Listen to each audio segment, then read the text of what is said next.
Hey guys, what's up? And it's another episode of 2-Bit Talks.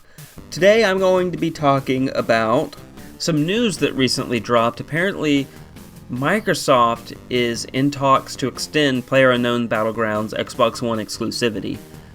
It's been a very successful game, especially with it being in Steam Early Access. And I guess off of that success, Microsoft is in talks with, what was PlayerUnknown's developer name again? Let me remember. It was Bluehole, that's what it was. So apparently Bluehole and Microsoft are in talks with each other to extend the exclusivity of the game to the Xbox One.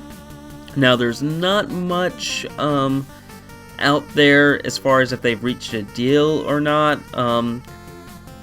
I do know that they were in talks with Sony to release it on the PlayStation 4, but there hasn't been any official statement on that. And just like this, there's no official statement either. We just know that they're in talks. So who knows, maybe they'll be able to extend it. I actually think this is something that Microsoft needs to do, especially an earlier video I did about Dead Rising 4 going to the PS4. This is something I think Microsoft has been missing this generation.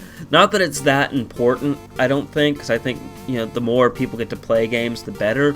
But Sony has been doing this. They have been securing exclusive, games, and more importantly, Sony's actually been securing exclusive content, which is a lot, in my opinion, weaker sauce than getting a whole game exclusive. That being, with their deals that they have with Activision, that Sony gets exclusive content for, say, Destiny or the Call of Duty games, or even with Batman Arkham Knight, they got an extra Batman costume and some Scarecrow missions, and that was going to be a timed exclusive, but it looks like it's now a permanent exclusive. But we'll see. I have my doubts about that.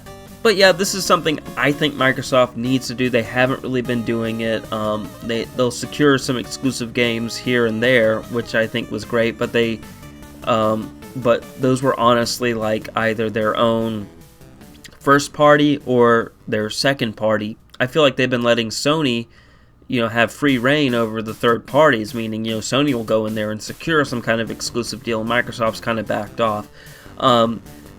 Now, as long as the entirety of the game is exclusive, I think that's okay. But I would actually not like it if they go, oh, you get PlayerUnknown's Battlegrounds, some exclusive content, but the whole game's still going to go to PS4.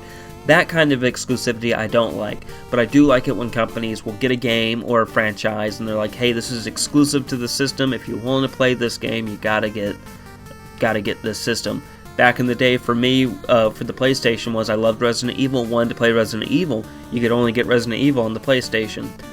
With the original Xbox, Halo could only be played on the Xbox. Those kind of exclusives are great. They entice the consumer to go out and get that system so they can play those games.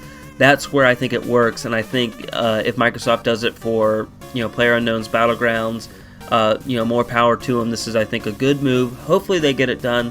But you know what? If not, oh well. More people to play the game, especially if Sony, finally embraces, crossplay. Then this would be great. This would be another game that PlayStation and Xbox owners could play, against and with each other on. Sound off in the comments below what you guys think of this news. Remember to like, share, and subscribe. And as always, stay safe and play on.